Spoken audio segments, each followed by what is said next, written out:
Hello. So today we have a great program. So I'm going to bring on board first my co-host, Benjamin Del Sol. Hi, Benjamin. I'm delighted to have you with me today. So just quickly, can you introduce yourself? Yes, I'll say. I got my PhD in quantum physics 10 years ago, and for the past 10 years, I've been working in intellectual property, mainly patents, as a European patent attorney, and also the strategy and management of intellectual property. As I always say, intellectual property is a weapon of mass construction when used correctly. Absolutely. And when I told you the name of our guest, I mean, you were definitely very indeed so excited. Without revealing too much, if you can share a little bit more about what interested you in the specific details of what he does that made you immediately accept my invitation. His background and what he is currently doing, which is completely disruptive and super interesting. I mean, it's a gateway to the future. It's magnificent. I won't say more. Absolutely. Thank you so much for being our guest today. It is truly an honor to have you because, once again, as Benjamin said, what you do is incredible.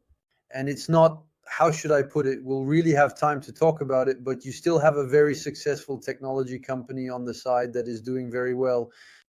You could have, in a way, continued to deepen your niche by diversifying around what you do with BioAlp. AlpaVision, with AltVision, AltaVision, actually, I had an additional dual indeed, yeah, AltaVision, yeah, ALP Vision, and in fact, indeed, you have truly embarked upon a new business venture that is actually very disruptive, very deep tech in reality.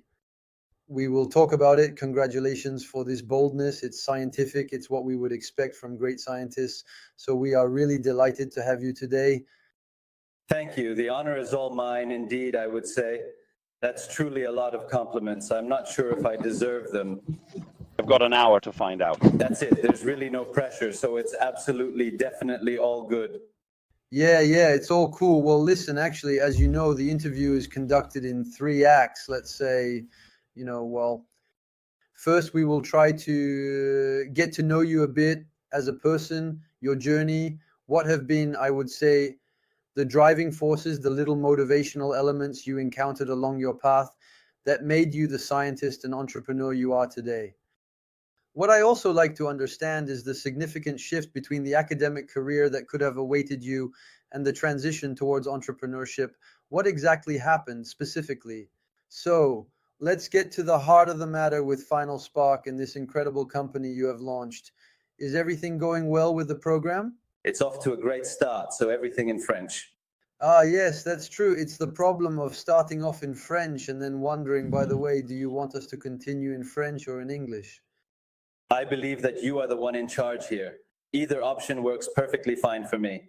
Listen, since we started in French, I forgot that we were supposed to do it in English. I suggest we do it in French.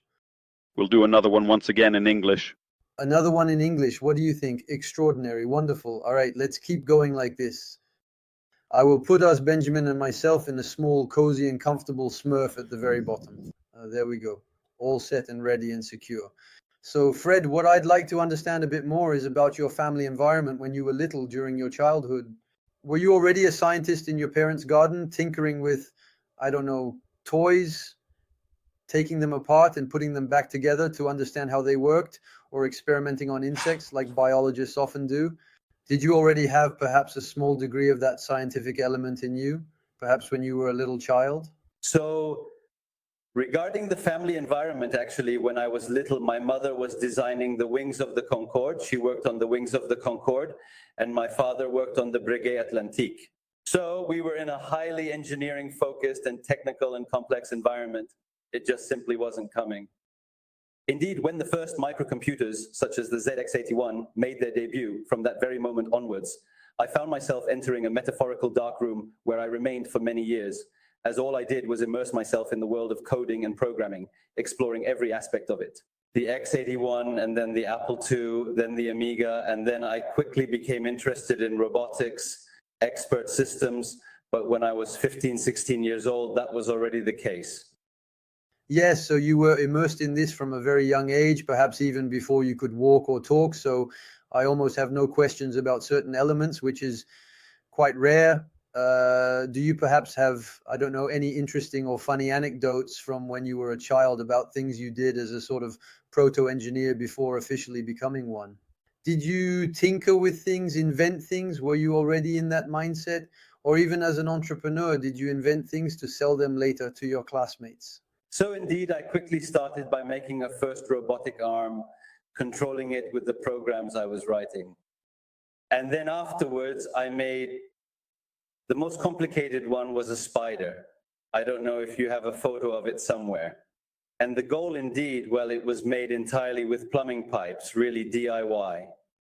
But I designed everything, including the electronics and the programs, then the computing to make the legs move. And I realized the problem because I didn't know anything about it. I had no training, nothing at all. So I had to learn on the job. So that was absolutely part of the complex achievements indeed, in fact. And I don't know, maybe 16 years old. Yeah, maybe 16 years old. Yes. All right. And then it's not the little spider. No. Yeah. But I imagine you are from the generation where Goldorak was on TV. So I would say, I imagine you were probably already building Golgoths, giant Japanese robots. It's definitely... That was it, right? That was one of the directions. But fundamentally, there was still the idea of making a machine that thinks. That for me, I believe, was truly the heart. But it must have happened around 12, 13 years old, I think, and it never changed in my heart. So the thinking machine, it was already indeed in your mind at that very age. That's incredible. Yes, it's my life's purpose. There you go. Superb. Ah, yes, it's fascinating. Fascinating, right? And well, so you enter high school, you study science, I imagine, so the science track in France. And did you already know that you wanted to do research? Did you already have a vision of how research in engineering is structured in France, or not at all? Or were you just studying science, progressing year by year? So no, I didn't know anything about research. However, around the age of 20, I started learning about artificial neural networks. And actually, it was indeed essentially the same thing. With a very close friend of mine, we worked extensively on the theoretical properties of multi-layer networks. And we demonstrated some mathematical peculiarities that we later published at a conference which was at IGCNN in Seattle, where I actually met Loic on that occasion. So it's been a while. I was really young. I didn't even know how to make a publication, nothing at all. So we were doing this as a hobby, literally outside of any aviation context, because it's not academic. But the publication was accepted and we presented it there. And for us, it was a discovery, but directly immersed in the main, even though we weren't part of it. We weren't among the people who normally publish at that age, outside of an academic setting. Indeed, it's truly absolutely fascinating to see that you discovered neural networks almost among the very first. You became incredibly interested in these things very, very quickly. Fred, so you discovered the deep learning, right? The neural networks very early, around 20s.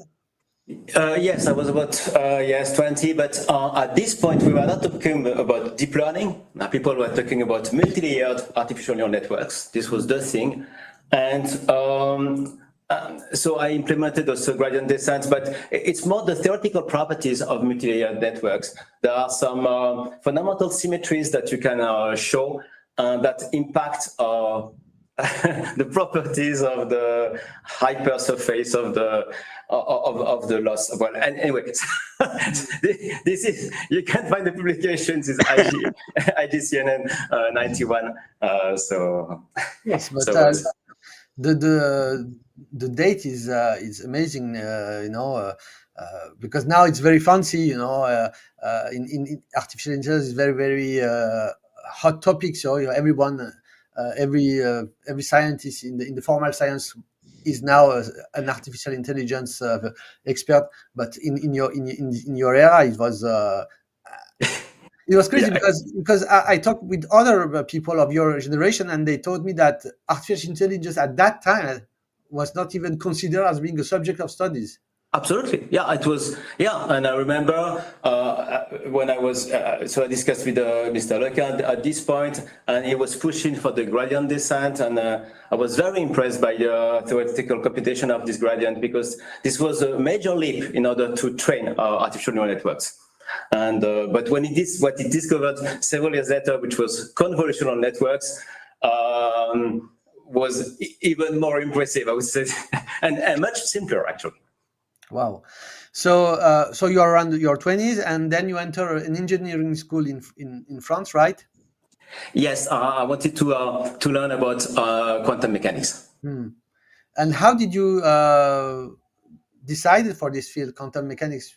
Is it during high school did you discover, the duality between corpuscle and wave? Well, theoretical physics, even when I was like 15, 16, I Wow. already read about the special relativity, and I loved physics. But I've never been a very talented student, I must say. I'm a very bad student, actually. But and there was some mysteries here. Well, not mysteries, things which were known by the elite of the scientists. And I thought I should know about it. It was not acceptable that I don't know about this. So Yes, I totally understand this. This things, this ultimate knowledge, that is under the hands of some great minds, and we can't understand it, but we want to understand it. I totally agree. And for the bad students, for your defense, Einstein was a bad student all his life until okay, cool. so this is the legend of Einstein. I don't know if it's true, but I think he was not bad at maths. Even he told in his biography that he was not good until he get his PhD. But I don't believe it. I think he was quite good before. No, but brilliant minds are. It's kind of difficult sometimes to fit with the system, the classical system, I would say. So yeah. Yes, correct. That was the case because I doubled one of the year of my physics engineering school because I was working on this publication, so I didn't have the time to do that. So you entered in engineering school in France to study to specialize in quantum physics, right, or theoretical physics, and it's amazing because once again most of the engineering school in France at that time and still today are not very specialized in quantum physics, because quantum physics was something for the university because it's too much theoretical. At that time there's no such application except maybe nuclear physics, and it's even not exactly quantum physics. It's between, it's. But you find an engineering school that have this kind of major for you. Well, yes, that was actually the only one I found. But they were studying physics and specifically microelectronics. So this was the target, microelectronics. And to do this, you need to understand quantum mechanics. I mean, two-net effect, it's basic microelectronics, and you cannot model it if you don't understand quantum mechanics. So. Yeah, it's fascinating to see that an engineering school has developed this course in theoretical physics and quantum physics. So you get your degree, you become an engineer. You could have worked for any big company. So what happened in your mind to continue as a researcher? Because once again, it's not common in France for engineer to follow up with a PhD. No, well, first, in France, if you do the engineering school I did, which was INSA, okay, you have absolutely no chance to have a big career. Okay. Because it's a category 4 or 5 engineering school, so basically you're doomed. Okay, so but I had luck. I had many times a lot of luck in my life. Okay, but at that time, you had to do the military service. And asked to be a scientist. You could be a scientist. And then I was hired by the CEA, which is the Atomic Energy Center in France. And then at this time, the idea of the President Chirac was to stop nuclear explosions in real and to do simulations. And what he decided is to buy a supercomputer, which was Cray Research, Cray T3D supercomputer. And they bought it, and they brought it exactly where I was working. And for me, working on Cray, it was like, I knew some people who had worked on Cray, and I was honored to know those people. It's okay. For a guy like me, it was like, it's good. Okay. And then I was in this situation when I asked to access to the computer, and they let me. Okay. So, and actually nobody was using it. And for 1 year, I was able to continue my works on artificial neural networks. And I was the main user of this super machine doing only. So this was a dream. And I almost cried when I ended my year, and I thought I will never again in my life have the chance to work on a 100 million euros computers like this. It was, for me, it was, it was horrible. But the second luck happened when, by a number of circumstances, I ended up starting a PhD at the Swiss Federal Institute in Switzerland, where they received the second Creative 3D. And I was actually financed to do my PhD by Cray Research. So again, so a few months later, I was again working on this marvelous machine. That was I could not imagine that would happen to me. So it's crazy because you started with in engineering school. That in your own word, it's not a top, it's not Polytechnic or others like that. You studied a field that was at that time that didn't have any type of real life application that we know today. With quantum physics, now it has boomed, but at that time it was very theoretical. It was only for faculty of our university students because it was too much theoretical. So. And you ended into the École Polytechnique Fédérale de Lausanne, which is maybe one of the best engineering and research institutes in the world, with the ETH Zurich. So there's no jealous. I see both of them. It's fantastic, because the planet aligned.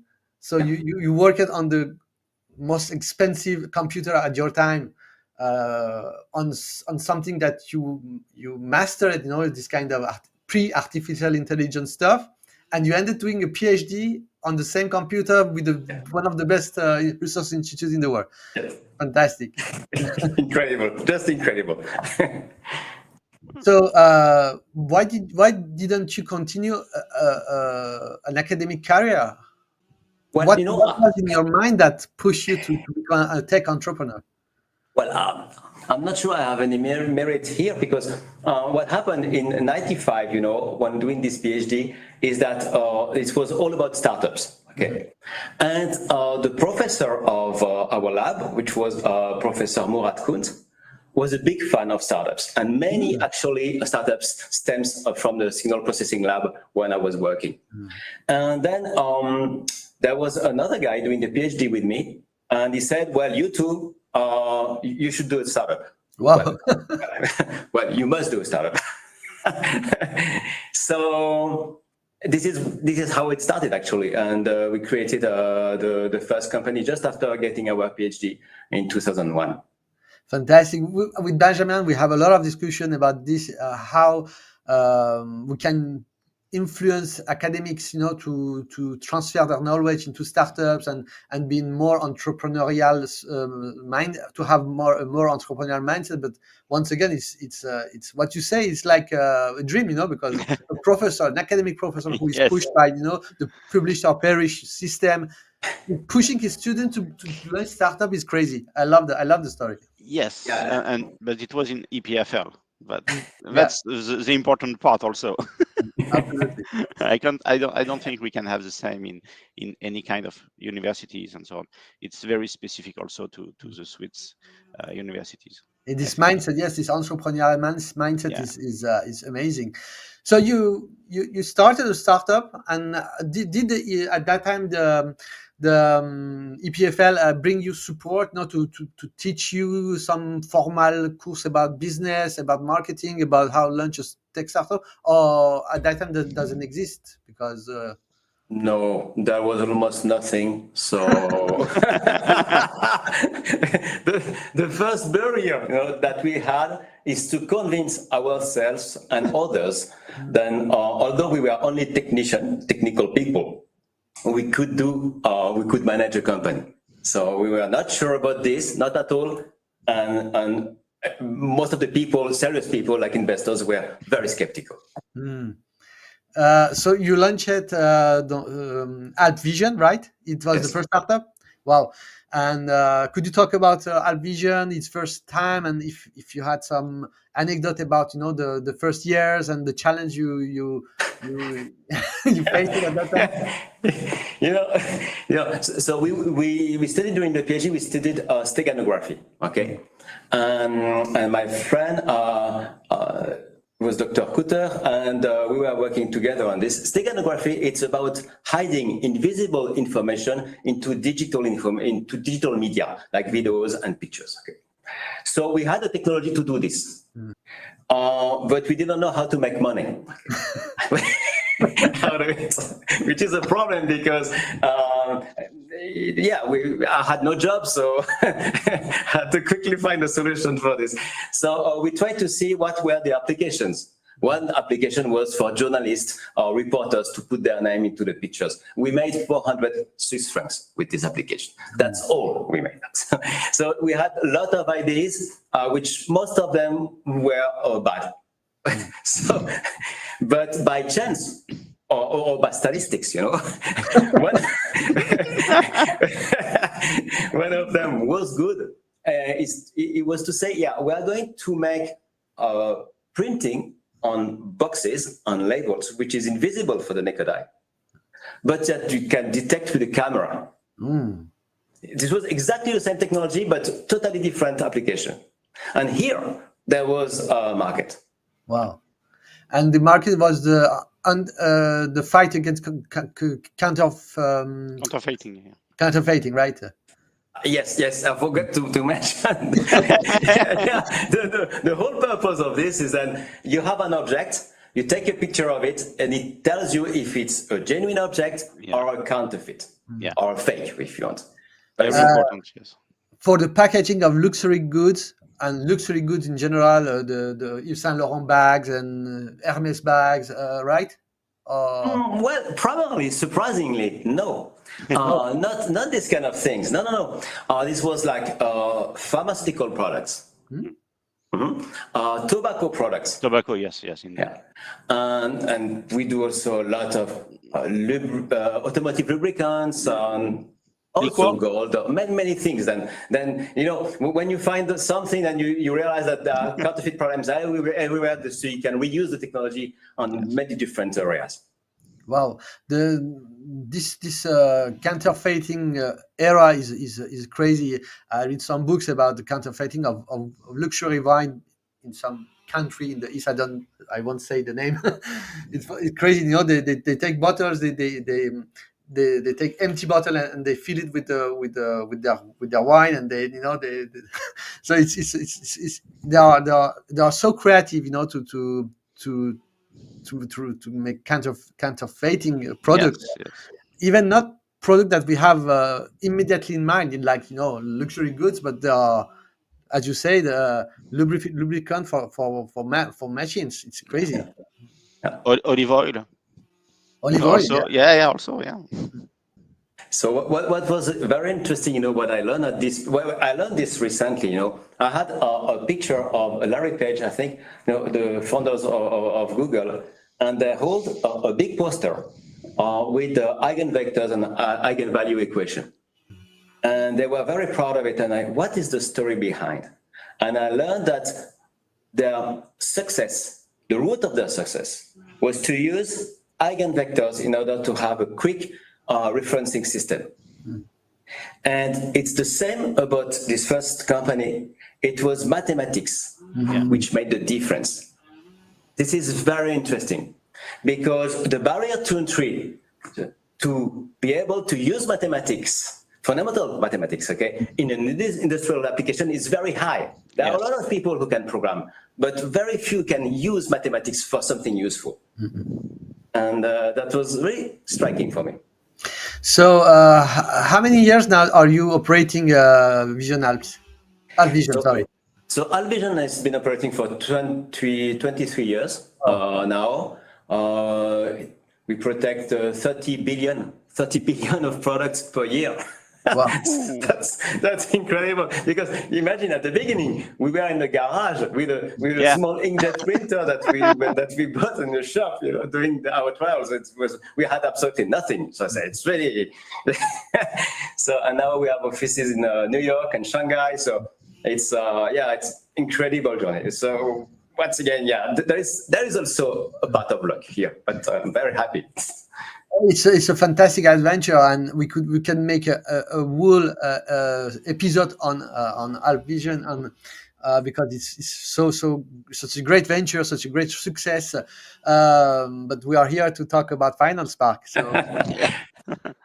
So once again, you could have dig into this counterfeit market, or diversifying yourself around this market, and what happened in your mind to launch FinalSpark on such a disruptive new way of imagining computing. Well, first, these are not exclusive strategies, okay? We are still diversifying a lot Alvision today. So managing both companies, if you want, okay? So trying to have more and more markets in more and more fields, okay? But now there is a fundamental thing. At the beginning, we were just trying to make a living. That was the objective, okay? And then it was successful, okay? And then you make money, and you make a lot of money, okay? So what's the next thing? Make more money? I mean, it doesn't make sense for me. It's not enough, okay? So let's go back to the root. What I always wanted to do, a thinking machine. I want to work on this, okay? And this is why we founded in 2014 FinalSpark. And very important, Dr. Kutter, who is still with me in both companies, and we are full owners. He was 100% with me on the same vision. We have to make something that makes a difference, something really disruptive. We have a comment. I'm working on memory in chip models using hippocampus organoid, developing advanced algorithm for object detection to start with. Connect with Fred Jordan. I think you will have a lot of great discussion. Thanks for the comment. Yes, I think hippocampal organoids are very interesting. We're also working on them because, because there are special properties of the hippocampus that are very well known, like long-term potentiation. This is where memory happens. So I understand why you are doing this, and I'm all with you. It's great because on the paper, when we see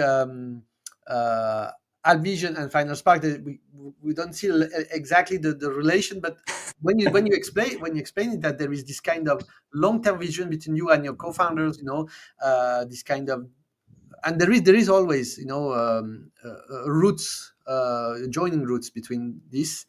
And how FinalSpark emerged, in your mind, of both of you and your co-founders, and how did you think of it and make it reality? Well, it's always about trying to do something incredible in our mind, okay, at least, okay. So for Alvision, it was already incredible because the concept was, let's authenticate an object only with a digital image, okay, automatically with an algorithm. And the algorithm tells you if it's authentic or not. Normally, it was like you look at the hologram and you decide as a human being. Okay, it's not the machine which tells you. Okay, so it was a sort of disruptive thing, but AI was, let's do something fundamentally different from all the others are doing. All the others are going this direction. Let's go sideways. We cannot compete, okay? But we can try to use models which have never been really considered. And we started to work with the spiking neurons, for instance, which are digital model of the neurons, which are way more sophisticated than the ones which are used normally. And we worked for 5 years only on a digital approach for AI, okay, but different approaches. And what happened after 5 years is that we had a few thousands of neurons, I mean, I wouldn't say quite realistic, but way more than the standard ones, okay? But for the few thousands, we needed several kilowatts of server power. Ouch. Wow. And for each kilowatt, we needed the double number of power for cooling them. Ouch. Yes. And then we realized, okay, come on. In our brain, we have 100 billion neurons. Exactly. Yes. I mean, Yes. it seems that we are not using the right tool, you know? Clearly. Yes, but once again, how from a physicist perspective, a formal science of physicist perspective, you make this kind of bold move to the to the biology world, that is because biologists are it's another world. So Yeah. So no, this is an incredible journey because, of course, as you said, as a child, I always worked with computers and I mean mathematics, programming, equations. Okay, this was my world. Okay, and biology is totally different. I mean, I knew nothing. Let's say it this way. Okay, but the reality, let's be pragmatic. Okay, we don't know anything, but it seems to be the right tool. Okay, so let's learn. And there is this Blue Brain project also that we discussed also with Professor Mark. There was also some luck again that we had to exchange with those people doing biology and patch clumping. And so we don't know anything, but we should learn, okay? And there was also the Start Lab that was created in Lausanne, that was designed for startups. Okay? So the first time we came here, okay, with our white coat, we felt like we didn't have the right to be there. At the beginning, but we were working with a biologist, and we put a camera on a head just to see how she was doing with the pipettes, because we didn't know how to hold the pipette, nothing. And then we were watching the movies, trying to replicate what she was doing. Wow. It was very 101, So and then after some time, we felt that okay, we could repeat what she was doing. So tried to grow some neurons, and then we created our first cell culture lab here in Vevey, which is just below here, the culture lab actually, where we bought basically all the machinery that we used in this startup environment, and we started to do the culture on our own.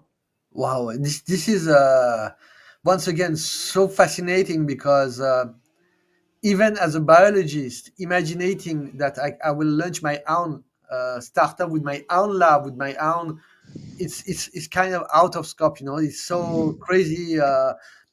But you did it, and this is fantastic. And congratulations, it's fantastic because the it's not just some biohacking doing some Yes. shitty biology in the garage. But now it's very a la mode.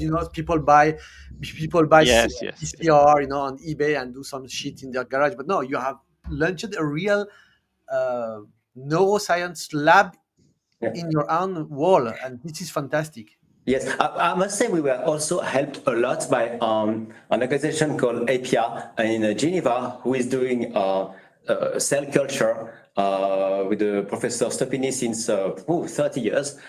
And this guy, loved entrepreneurship, and they trained us also. So we went there and we took some practical lessons. And they transfer the know-how to us on how to culture the right cells, because we are also doing organoids, which is more difficult than only adherent cells. But so we took the challenge to another level, directly with iPSC and organoids. And then, there was a question of how you measure it, the electrodes, a number of things that they knew. They also transferred a lot of knowledge. We went to a second course on 1 week 2 years ago on how to build the multi-electrode arrays ourselves. So we've been trained by very, very knowledgeable people. It's fascinating. I don't know how I can ask the question, because as a biologist, I want to ask a lot of questions about the neuro-organoids, but I don't know if the audience, maybe they want to understand more of the biocomputing side. Benjamin, help me on that because I'm biologist. I want to ask you a lot of questions about. No, but that's the point. I mean, I think a lot of people wants to understand how you do computing and things like that using neurons. So I think you should go ahead, ask. Okay. I will ask both questions about both the biology of your neuroorganoids because it's derived from human cells, for human skin cells that they are regenerated in vitro by the Yamakana factors. Yes. And this is a fantastic way of producing human organs in vitro because they are nearly organs. They are neuro-organoids that they are a 3D shaped structure that have nearly all the cells that are in the brain. There are the glial cells, the neurons, and do you know what exactly you have in your organoids? And I mean, do you have dopaminergic neuron? Do you have GABAergic neuron? So, Or is it a black box? no, but if you want, I can even share some slides showing the last immunofluorescence image that we got. Yes, please. So then I show you the real thing. So you can see my slides. Yes. Trying to maximize. This is in the technology world. This is one of the most difficult thing to manage PowerPoints. But just to answer your question, okay? You tell me which types of cells that we have. So no, we don't have dopaminergic neurons. We did RNA sequencing a few months ago, and we know that we have no dopaminergic neurons, but no, dopaminergic neurons are extremely rare, okay? So this is not a surprise. And actually, I would say that at this point, we're not sure we need them, but I can explain this later. What is more problematic is that we don't have enough dopaminergic receptors. There are 5, and we have 2 of them. But anyway, so to answer your question, so you see this organoid, so you see the scale here. So both Docker 300, 400 micrometer, and consider that this is a cut. And you have in red the neurons, in blue, not very visible, light blue, you have astrocytes, and you see the nuclei here as white dots. Okay, so this is what we have. What it tells you is that it's quite a uniform structure, which is very important for us, both in the location of the neurons, the cells, and astrocytes and neurons are well spread, which is very important because we put them on electrodes and we cannot control the orientation of the organoid when we put them on electrodes. So this is talking about this image on the right, okay, in color, just to answer your question.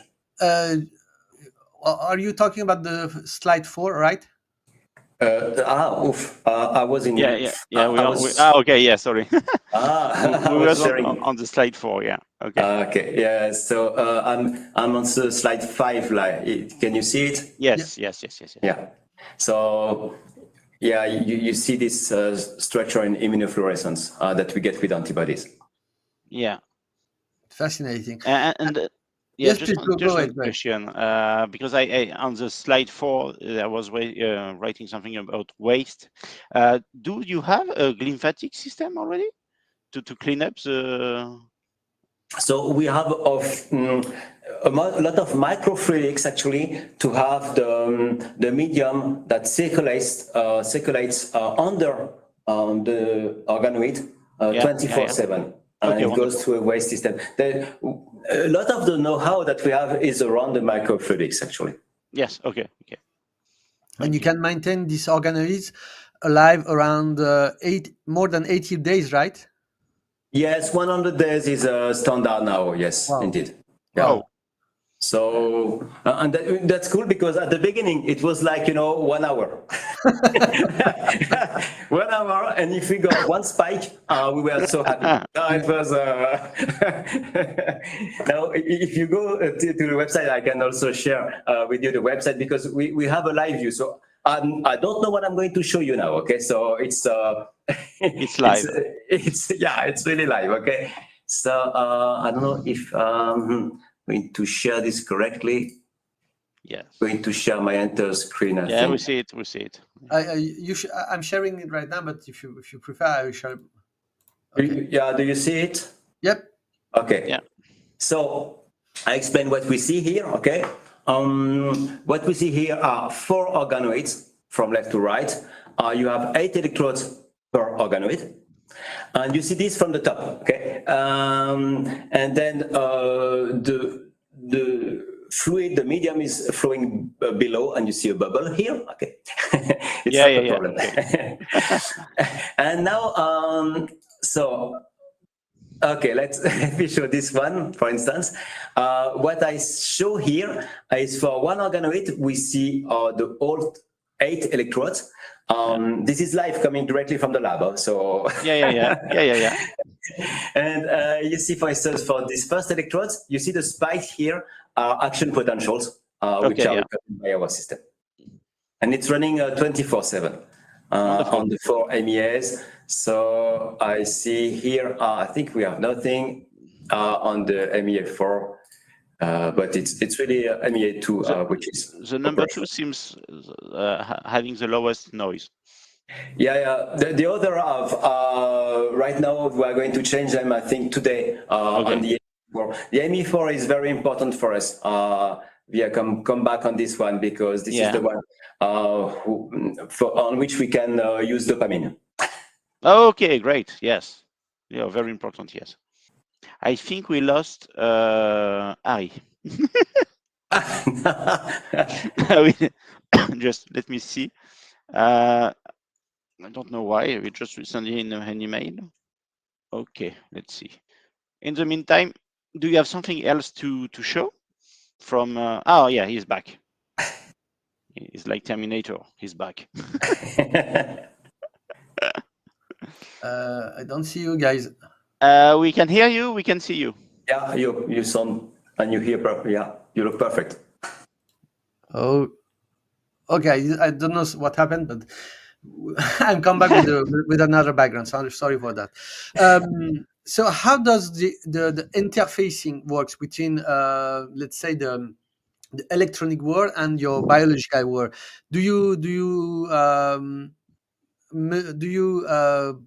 Does your electrode enter into the neurons as like a patch clamp, or are they outside the cells? That's a good remark. I would love to have them enter into the organoid, but they don't. Okay, they are really 2D, and we just put the organoid on top of it. Yeah. Okay. Yeah. This is one of the things where we should work. We are working in this direction, but everything is complicated when you try to do something different. When you take several years to have something working, I mean, you're happy, you want to be disruptive, but all of a sudden you become a very hard conservator. Yes, it's normal. It's perfectly normal. So, what are the influx, the entry information you provide to the organoid? What type of information do you bring to the organoid, and what are the type of information you wanted to take out? Yes. Yeah. Well, basically, it's about electricity. Okay, we are measuring, as I've shown, voltage. Okay, so typically action potential, we will have voltage about 40 microvolts, the lowest, and 200 microvolts, the highest. Okay, so it's really a sharp spike. Okay, either this direction or this direction. Okay. Yes. And now, how do we input some information? We are going to simulate in current. So the current is going to be also a small square, like 200 microseconds positive, 200 microseconds negative, because you want to put as many electrons into the system as you remove, and to have a neutral operation. And the intensity is going to range between, say, 1 microampere and 6 microamperes, typically. Okay. Yeah. Maybe I'm not actually. I've answered your question in a very technical way. No, it's perfect. The question was about information. Okay, so I translated to this. That's smart. Another question that I can answer. Smart. It was a smart move. No, but because it's all about how do you actually convert this into information. Okay, that's Yes. the real question. Okay, and this is what we are working on. Okay, so there are many metrics that you can consider when you measure something, like the number of spikes per minute can be an information, but the correlation between the spike can be another information. There are actually tens of metrics which have been designed by electrophysiologists the past 30 years, because don't forget, we enter Yes. a field which is very well known. It's electrophysiology. We are not discovering it. Yeah. Hopefully, it's actually we benefit from all the work which has been. So most of the time, actually, we read what the others did before. Okay. Yes. So this is about interpreting information. Now, for interpreting, there is another way that we use also is using artificial neural networks. Yeah, smart, yeah. Because that's funny, because then you have biological neural networks which are interfaced with artificial neural networks, okay? But this provides for a very efficient manner to interpret a vast amount of data, particularly in real time. And now the other direction is how you stimulate. And same thing, there are many ways to stimulate, and we are testing all of them. And same thing, you have also some other directions like reinforcement learning, which can help you to find the optimal stimulation pattern, spatial stimulation pattern, in order to modify the state of the neurons. Because let's talk about the objective. The objective is to learn something. Okay, yeah. And learn something means modifying the synaptic connections. Yes. We have a question from the audience. I have a question. Would you allow it? Yes. While calculating the energy efficiency, do we take into account the energy needed to maintain the organoids and cell culture lab? How do we see the energy requirements trajectory in the future? Well, that's a very good question on which I don't have immediate answer. Okay, but that's a good question because it has been asked a lot. Okay, not only this, but you may mention also the energy required to create the medium itself. Okay, this computation remains to be done. Okay, maybe if we talk about energy efficiency. Okay, for 1 minute, you have 100 billion of neurons in your brain, Ari, and in your brain, Benjamin, and my brain also are hopeful. And 10,000 connections per neuron. Yeah. If tomorrow I decide to make a digital simulation of one of our brains, it will take a small nuclear plant of power. Yep. And that will be a very coarse simulation. I'm not even sure that it will be able to learn anything. Now, our brain in equivalent of energy is 20 watts. Yeah. So we are talking about a ratio of about 1 million. So I'm confident enough that the infrastructure that you were running is not going to be 1 million of additional energy. So therefore, this is going to be a large benefit of using this organoid for computation. I have also a question about still the information, but in the perspective of a biologist. So when you grow up your iPS cell into organoids, and they are ready to be in your chambers and to be tested, and 100 days later, when they are reaching their, let's say, their end of their life, do you make some laboratory analysis? Do you transfer this organoid to a biologist lab to make all the to make a biopsy? Yes, yes, exactly. RNA, protein, and PCR. Yes. What is there a difference between the first day and the last day? No, we have not done it yet, but we have discussed recently about doing it. Okay. So that would be an interesting direction In fact, and also all the biomarkers of apoptosis would be interesting to look at.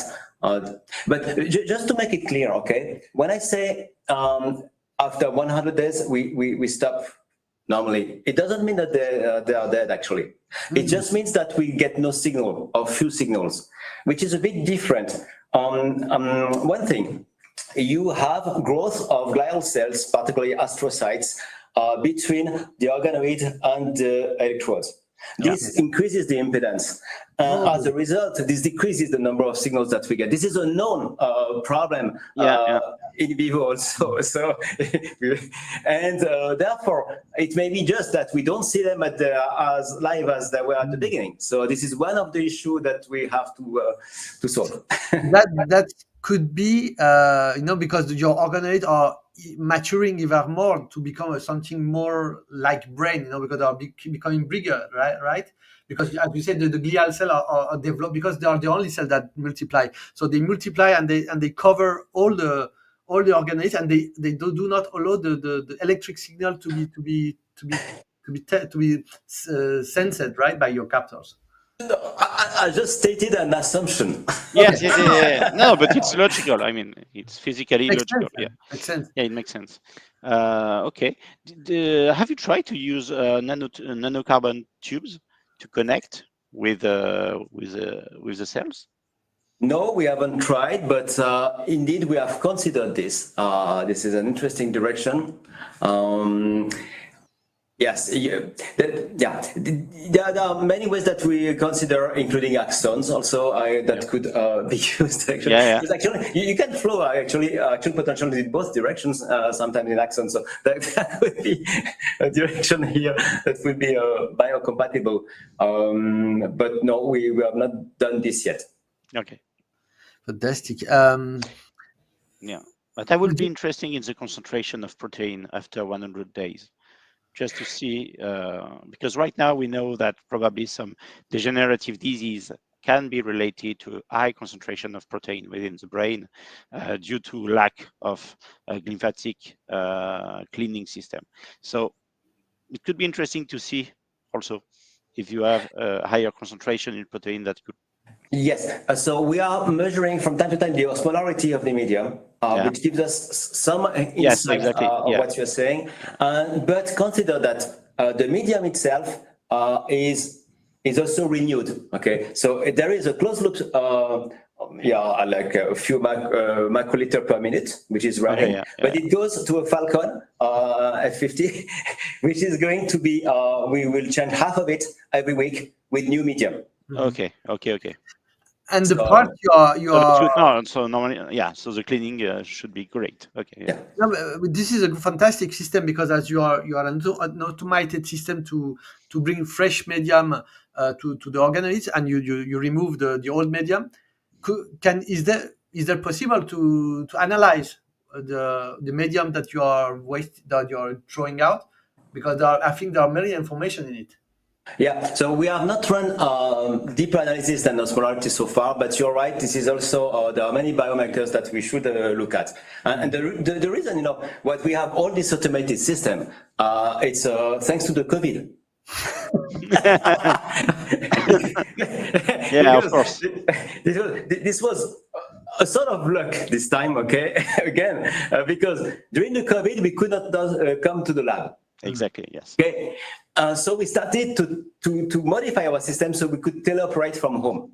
Okay, and what happened is that at the end of the COVID, we were in a situation where, well, we could use it from home, but anyone in the world could also use it from home.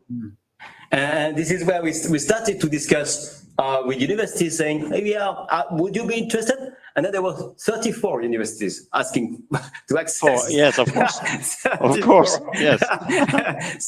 so we could not do 34, but we allowed 9. So 9 are currently running, okay? And even this week, we have some hard time to find some time for us, actually.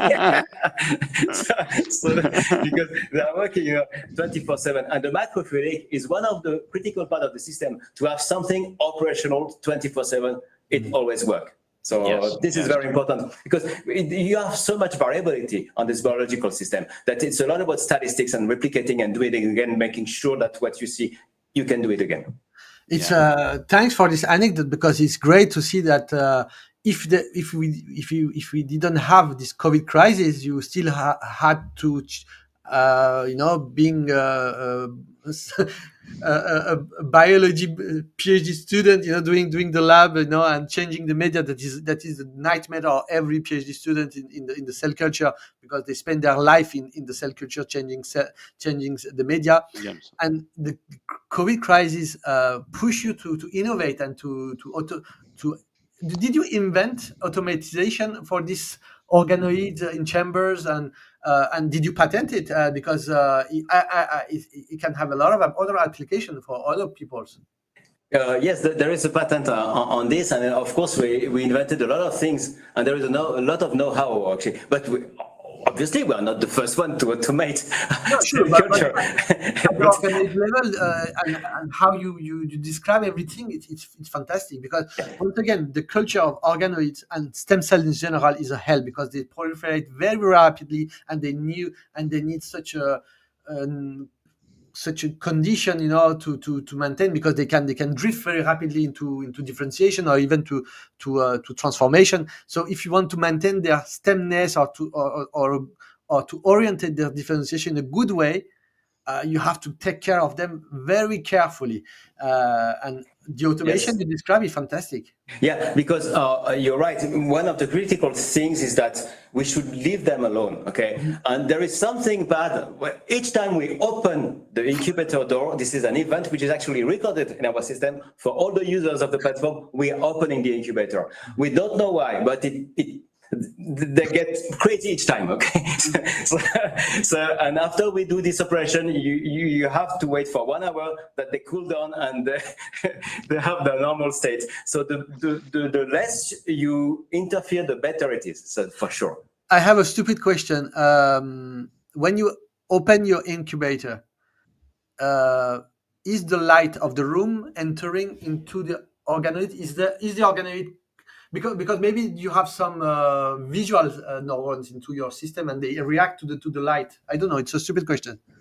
Well, we went through. I wouldn't say that we went through all the assumptions, including music. We put some music, with a smartphone in the incubator to see how we reacted to music. Maybe with the music you made, maybe it will make a difference. We can try. But yes, of course, this was one of the things. So we tried with the light switched off, and we tried to open carefully because maybe it was the shock, and we have maybe it's the change of concentration of CO2, because we have 5% CO2 in the incubator and we have 0.04% in our atmosphere. So none of these explanations were very, very conclusive, I would say. Neurons are the cell devoted to the perception. So if you had skin cell into a 3D culture system, they didn't react to such a variation of the environment. But as you have a concentration of perception cells, their function is to perceive the world. So it's their job, Their job is to perceive the world. So you have millions of thousands of 10,000 of cells here in your organ that are devoted to perceive the world. It's and another dumb question. Sorry for that. But you're right, and actually with the stimulation we try to give them an idea of the world. Exactly. Yes. So allow me another dumb question. Imagine we made iPS cell and organoid not with a common skin cell for a donor, but from high IQ people, more than 190 digit, these people who are Mensa and others. Yeah. Do you think that your organoid will react differently? Well,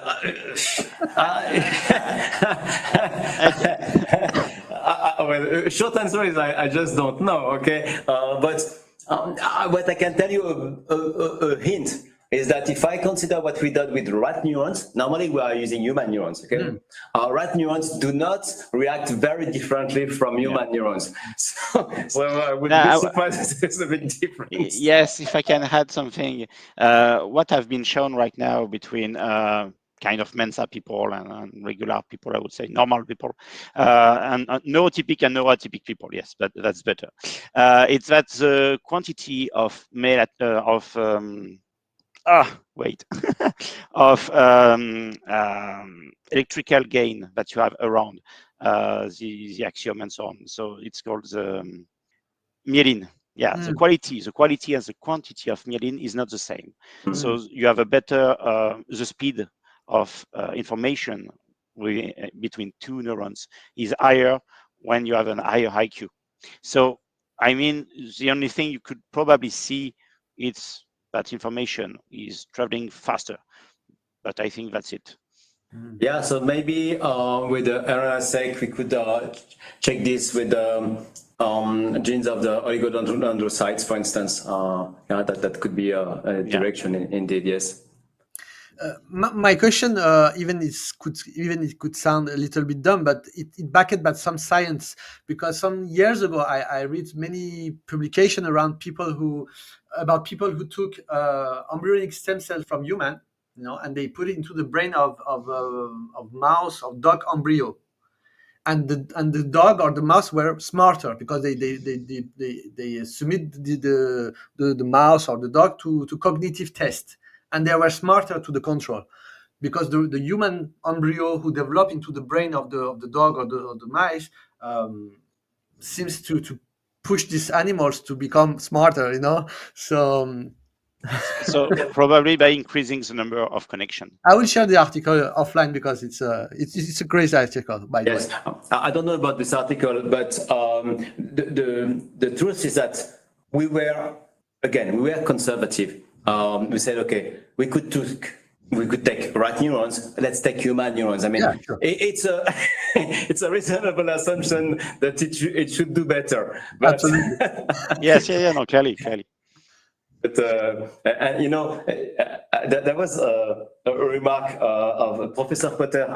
I would like to cite Professor Kutter because I think it's very important. He was one of the people for me 15 years ago who published one of the first publications that showed that it could change the synaptic connection thanks to tuned spatial temporal stimulations. And I was discussing again sometimes with him about quantum computers. And I was very angry against quantum computers. I'm not. I mean, I love quantum computers, no problem. But and he said, well, these people, they can. If you want to make AI with a quantum computer, it's not reasonable because they have to prove everything. Okay. While in our case, if we want to make AI with, living neurons, it's a reasonable assumption. You have to prove nothing in a way. Yes, indeed. Yeah. I see the point. Yes, indeed. I found that interesting. So. Yeah, clearly. But at the end, quantum physics is what's happening within the neurons also, in a way. Yes. And on this, we must say that the complexity of neurons is such that this is also where we are shooting a little bit. Said to ourselves, it's so complicated. People have been working so much. Let's use it, okay? But let's not try to comprehend every details, okay? So it's a very much, it looks like a deep tech, but somehow it's also about engineering, okay? Very pragmatic, like the people who invented the plane. They didn't know anything about aerodynamics and things. Yes. So we are more like this. Okay, let's use it and let's make it work. And people will explain this later. Yeah, no, but this is the best way. To create something that works. Yeah. So now the system is in place. It works, right? Yes, it's operational. It's documented in the publication we just made and we just published in May in Frontiers. So all this platform that people can access and play and program it in Python. Yeah. So you are open to collaboration with academics or even other startup or tech company. So what are the type of collaboration we have? What are the type of stuff people want to do with your system and what the information they get from it. And because once again, it's so amazing. I want to understand what they do. Well, first, about the only new idea of what we are doing, but others are doing, only one idea, okay, is to consider that the neuron is a computing machine and that we can use it. That's it, okay. So now, what the people are doing, the 9 universities which are using our platform are doing some research in biocomputing. And they have their own idea. And surprisingly, I was discussing with a colleague yesterday. He was telling me that one group had exactly the same idea as us. Exactly. It was like mad, incredible. And then again, when you think about the planes were not invented by one guy in one country. They have different guys, different countries, which have more or less the same ideas. This is incredible. Yes. So what we are doing, so we let them play with their own ideas, and from time to time, we discuss together and share what their findings and our findings, and we let them again on doing their work. So this is for universities. For companies, this is a bit different. In our field, we have 2 other competitors. One is Koniku in the US, and one is Cortical Labs in Australia. The first thing I must say is that I'm happy to have competitors. Absolutely. Because if I would be the only one, it's not cool, you know. It's very, very bad direction. So we are not collaborating really as per se, because there is the patent thing, there is a number, everything related to IP. Now there are a lot of other companies which are providing essential things for our things to work, whether it's the biology, whether the electrode systems. So we have created also we are creating our lab to manufacture our own multi-electrode system. Mm-hmm. So we manufacture now 4 on our own, and it seems to work. So, but there are still some elements that we have to buy. So we have a lot of very specialized supplier with which we work also. Yeah, of course. And from an IP point of view, how do you manage everything? Because from my point of view, it seems that you have a lot of innovations. A lot of things can be patented or protected by trade secrets. So how do you manage? It's mainly patents or mainly trade secrets? Or just a complementary question: how many patent FinalSpark has now filled, and because the number is also important. So we have 2 patent family at this point. Just for Alvision, for reference, we have like 40. Okay. Yeah. Wow. And logical. It's not, And Alvision makes most of his profit, of his revenue and profit, by the way, like 80% from royalties. That means technology license and the patents. So I love patents. Okay. So, but you don't have to convince me. I'm already sold. No, I mean that's great. I mean patents are the blood of innovation in a way. Yeah. Now it's like the Far West. You know, at the beginning when they went west, okay, there was nothing. Yeah. And in the Alvision, the patent landscape in authentication system is full, very full. In our field, biocomputing, it's empty. Yeah, almost empty. Incredible. So, and I'm not used to this. I mean, it's so cool actually. Everything that you invent is new. So that's wonderful. I mean, no, it's great. And from an IP strategy point of view, it's perfect because you can then position yourself within this wide landscape as you want in a way. So that's great. Yes, and this is why I consider that for investors, it's the right time to invest because you have some place to take now, right now, everywhere. Yes, so. yes. Just to remind also that you have fully bootstrapped FinalSpark by you have this Alvision great company that's funding FinalSpark until now, right?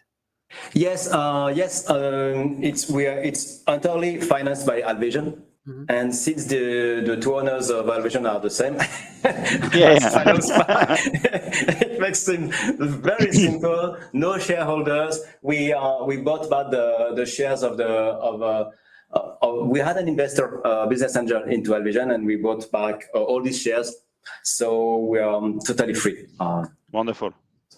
And how many people work on FinalSpark? I'm just checking on your website. I see, of course, Dr. Martin Kutter, I will share the screen. It would be better to see people. Okay, so here Dr. Fred Jordan, of course, Dr. Martin Kutter is the co-CEO and your co-founder, Dr. Evelina Curtis, right? Yes. Jean-Marc Combi, Dr. Flora Brozzi, Daniel Berger, Steve Potter, advisor, doctor, Bruce Davis, your patent license expert, Professor Luke Stopini, advisor. So the operational team are these people, right? Yes, absolutely. Yes, yes. So a special mention for for Bruce Davis because Bruce Davis was the CEO of a competing company of Alvision for 20 years. So we fight on the patent side for 20 years. Wow. It was really the enemy. Okay, and and then he retired. And then I called him and said, "Okay, No, you want to become you were so good." So that was funny. And yeah, you see, Flora and Evelina are biologists. Flora is spending a lot of time in the lab right now. She's the latest employee with Daniel. Okay, fantastic. You have a great team, and all of this bootstrapped and financed by Alvision. This is fantastic. So if allow me some question about maybe the application, because okay, you're a pioneer, you have now a system that it's in place, it work. What can we imagine as application? As to promote the event, I posted a LinkedIn text about robots having feelings, because once again, neurons are the devoted cells in our multicellular system to perceive the world and to express emotion. Do you think that one day we could have robots feelings because they have human brain connected to the electronic system and mechanic system? The thing, and for many questions, I really feel bad because I don't know.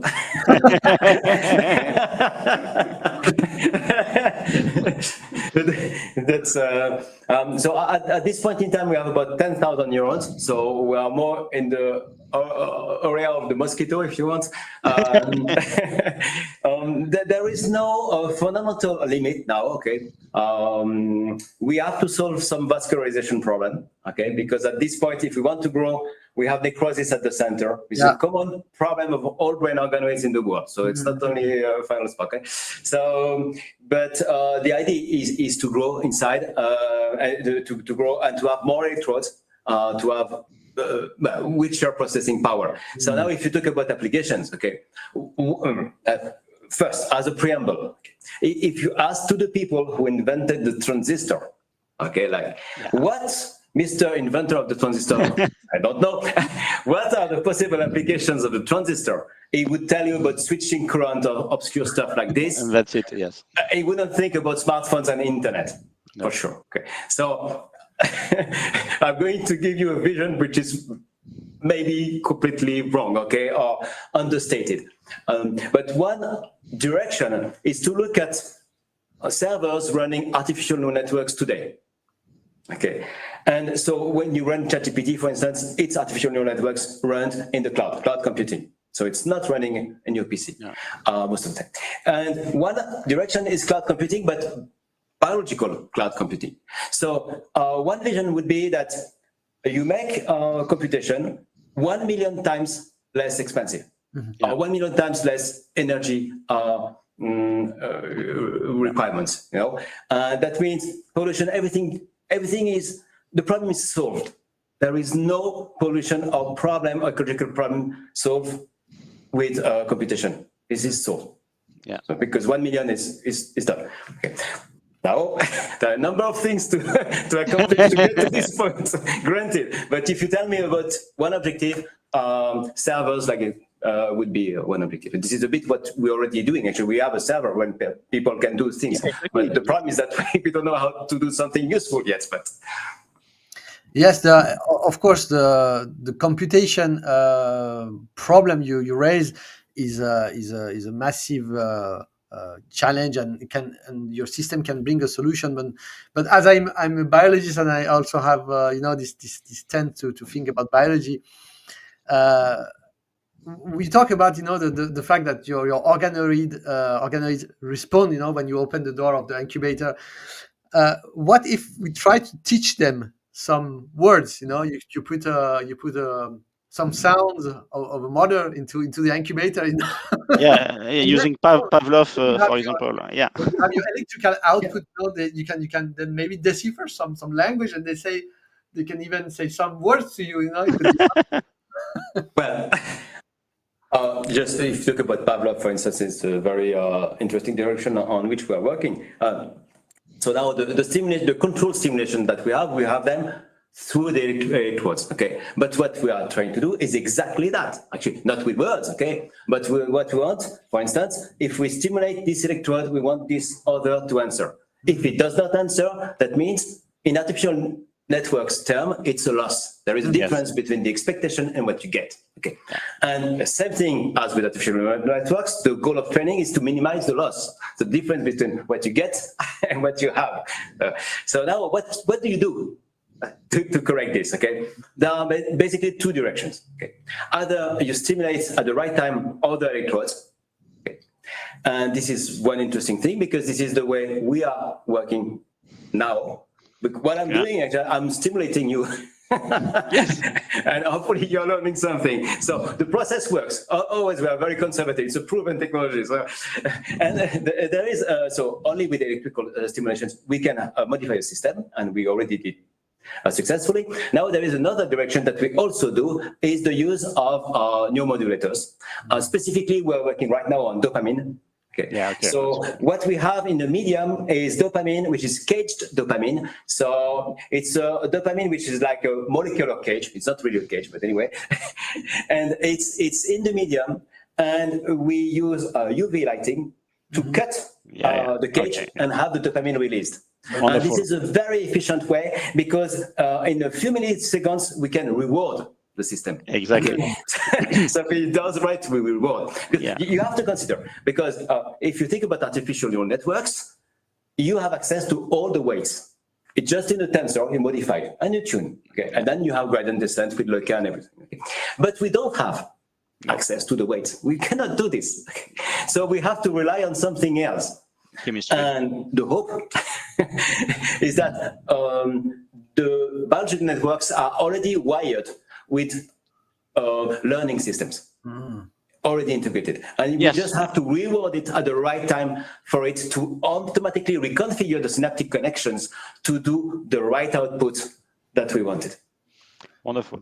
Because my next question was going to say, did you try to fine-tune the medium and using chemistry to reward the system? So you answered it already. Yeah, well, actually, at the beginning, we started with really putting some things in the medium directly, but it was too slow, because with the macrofluidics, it was like a reward happens like 1 hour later.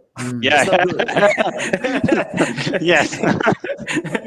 and timing is everything for the reward. And you see, so now I think from a more epistemological perspective, I think it's very interesting to think about reductionism in science and behaviorism. Okay. Yes. And normally people do not do behaviorism in vitro. They do it only in vivo. Yeah. And what we are starting more and more to do is behaviorism in vitro. Yes. And surprisingly, as far as I know, you may prove me wrong if you find some reference in the literature, nobody has really worked on training or learning in vitro. Yes. And this is incredible, because we have tens of thousands of work in vitro, and we have 40 years, 30 years of state of the art on this. But people didn't think about training them in vitro. Yes. But that's good. That's good for you. I mean, this is a major opening for neurobiologists to collaborate with you, and I'm saying neurobiology on purpose, not just neuroscientists, because the spectrum of neuroscience is very large. But neurobiologists, molecular neurobiologists, can learn a lot with your system is just great. So let's launch a call to them to connect with you and collaborate with you, because I have 1,000 question about how we can reward and even not reward, to punish them, because we have a punishment system in our brain also, so reward is good, but punishment is also good.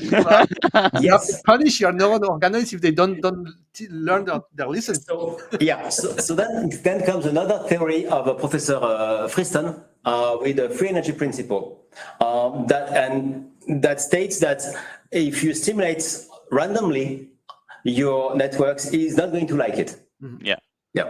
I don't know, it's a principle, so we don't really know if it's true or not. Okay, but this is one way to finishing.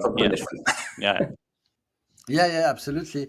I think he will not like it because it's randomly, so there is no pattern. So there is no. The system will not understand. It will be stressed from each different side without a clear pattern. So I think this is why it's kind of punishment, because we are stressing the system. This is how we feel the things, and you're right that the work that we do might be useful in area which was not expected. Okay, because people like us are not biologists. We come from a totally different field. Okay, with a different view on the system. Like we view these machines, and we use artificial neural networks to optimize simulation parameters. It's a very different way to approach biology. So then you can have new results when you have a new kind of people and new kind of vision. So and just maybe let me explain to the audience that how difficult it is, and what you have and why what you have done is such a great achievement. Because usually we talk about biotechnology, but the term is completely it's a fancy, because when you are an engineer, you are measuring, let's say, a coin of metal. You have different level of uncertainty by measuring the coin. You have the uncertainty of your meter system.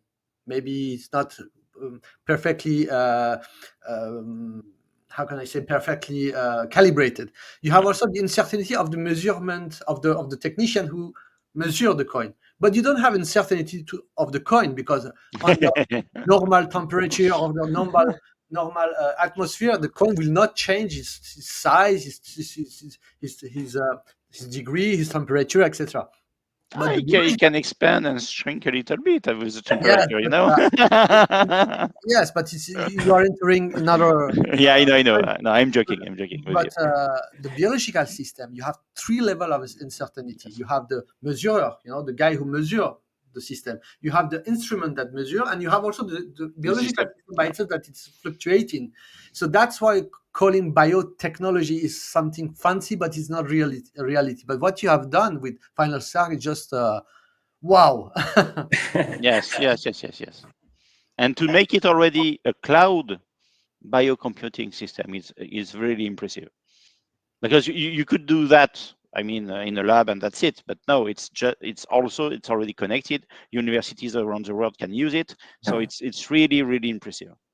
Yes, that's one of the benefits of the unexpected of the COVID.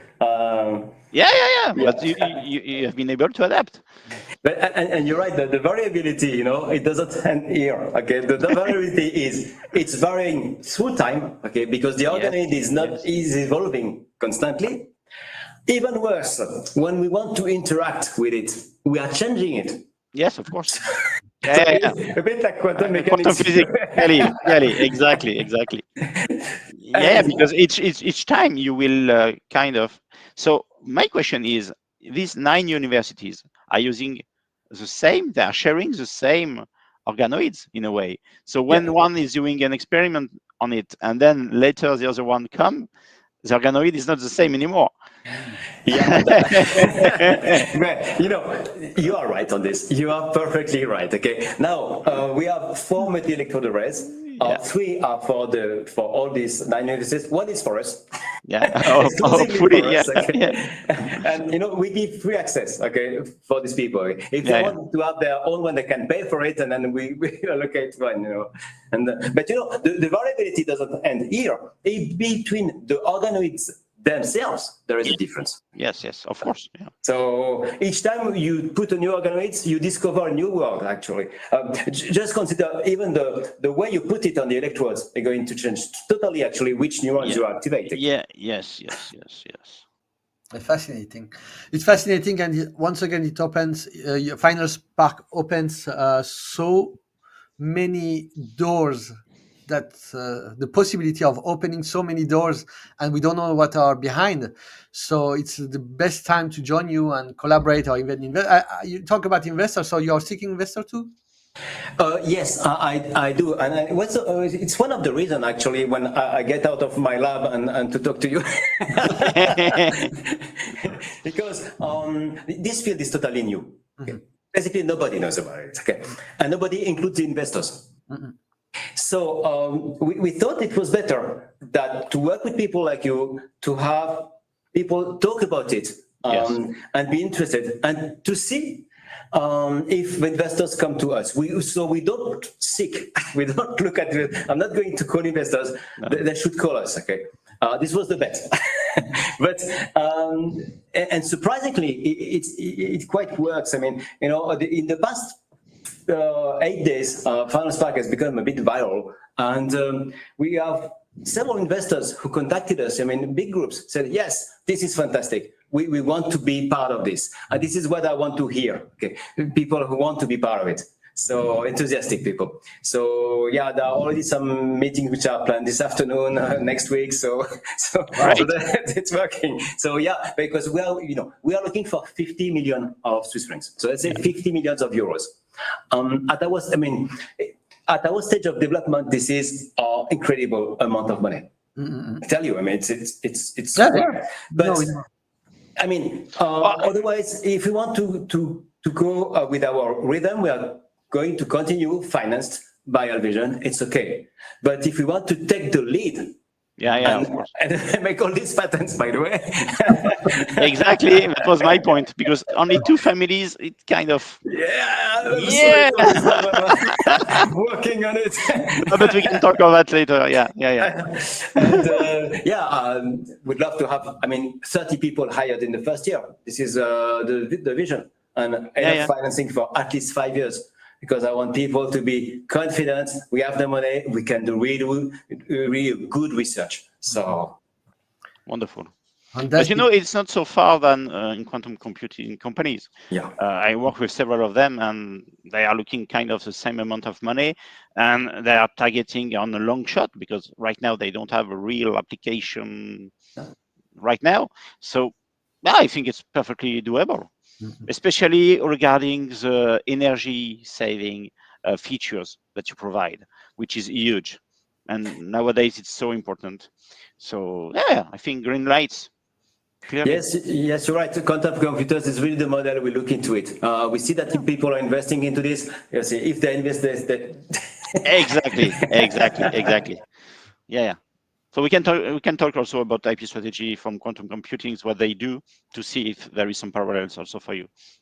Interesting, yeah. Well, actually, one of the companies who contacted us has already invested into quantum computers. Oh, perfect. So, because this is the class of some people call it unconventional computing method. Yes, exactly. So we believe to the same class. Yeah, clearly. The Mavericks. No, yes, that's it. And right now also quantum computing is looking to do cloud quantum computing. So it's exactly the same model in a way. Yeah. So we just have to follow in a way. Yeah. I have a remark, sorry for that, I'm a biologist, so sorry for my dumb remark as a biologist. We are used to say that, during the evolution of the animals, because we have this type of tree, the vegetal worlds and the animal worlds, and the the animals, develop the neural system not to think, but to act, to feel and to act. Yes. So, of course, we are a kind of epiphenomenon. Mammals are kind of epiphenomenal because we have this kind of brain that developed, and particularly human, Homo sapiens, who is able of all of these amazing things.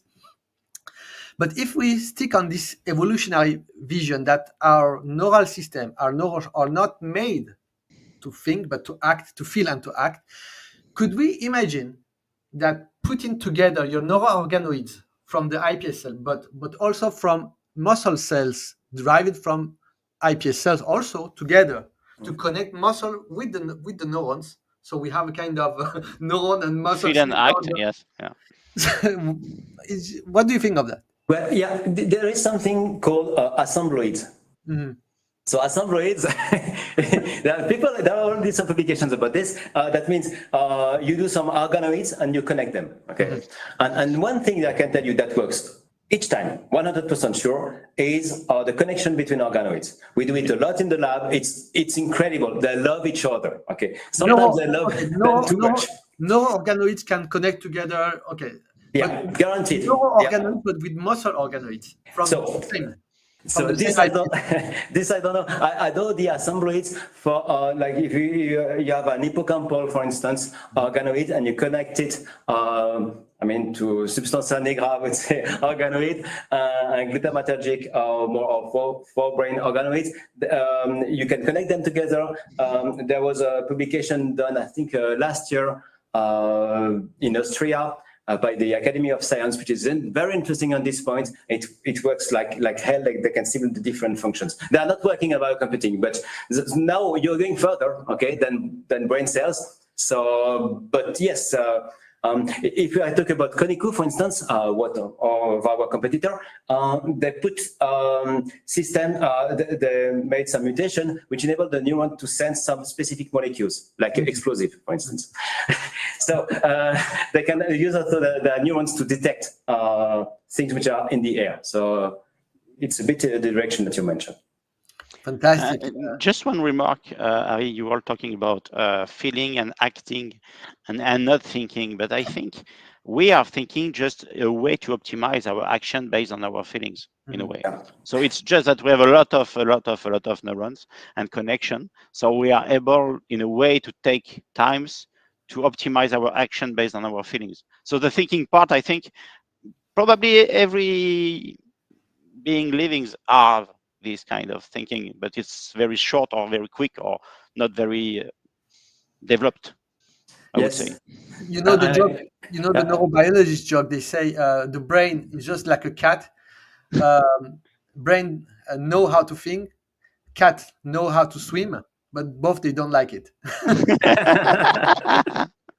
But I read this interview from Professor Sikura, neurobiologist also, and he was saying exactly this, and it was astounding for me. You know, not about cats, but the fact that he was saying the brain is not made to think. No. Okay, and that was I never heard this idea before.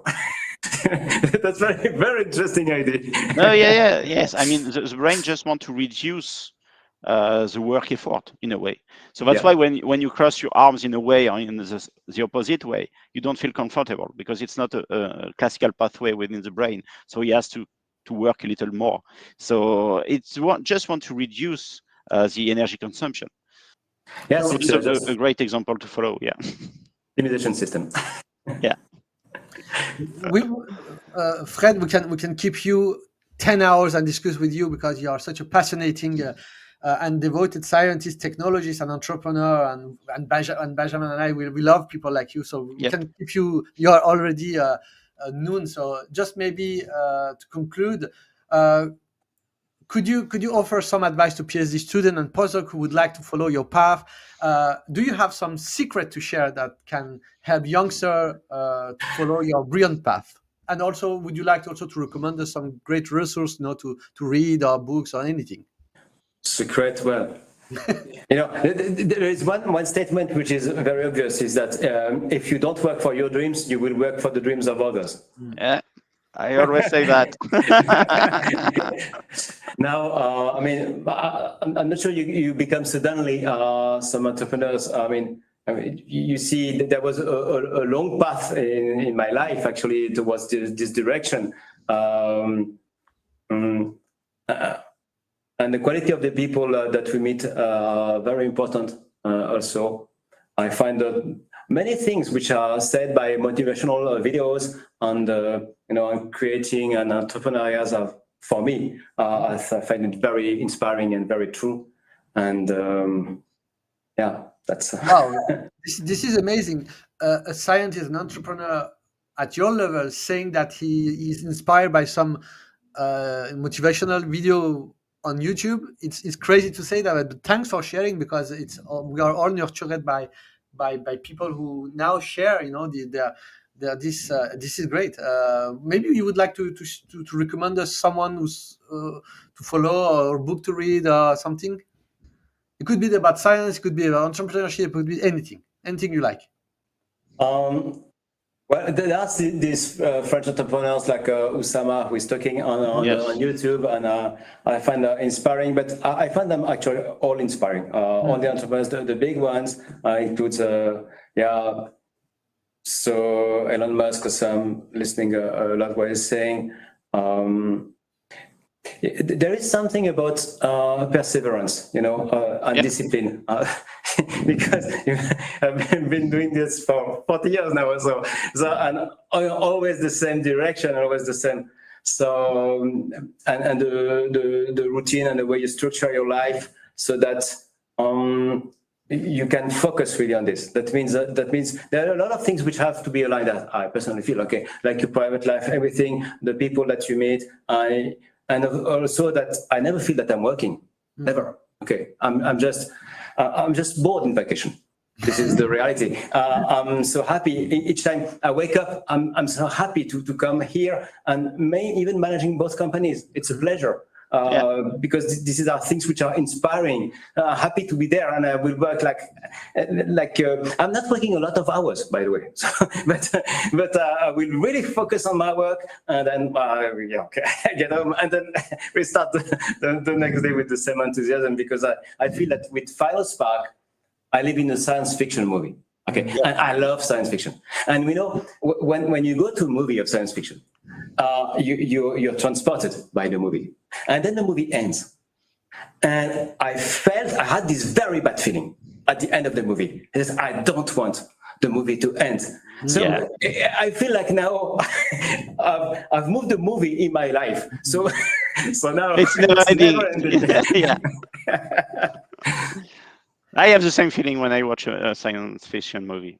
I don't want to stop. I mean, and no, what? Clearly.